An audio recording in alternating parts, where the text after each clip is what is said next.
Bu isə karkazımızdır. Bu hissədə dəmir olan hissəni mütləq streçlə bağlayacağıq və tortu keçiririk bura.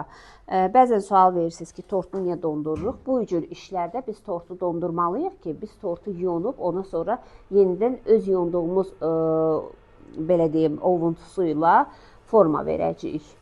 Ona görə bizim tortumuz mütləq bərk olmalıdır ki, biz onun üzərində iş görəcəyik. İş gördüyümüzə görə də tort mütləq ki, bərk olmalıdır. İndi biz mişar bıçağı ilə buna istənilən qaş üzərində qaş formasını verə bilərik. Ulduz formasında, digər istənilən formalarda öz fantaziyanıza, zövqünüzə, bacarığınıza uyğun istənilən formada yuxarı hissə enli, aşağı hissə biraz daha dar model verə bilərik.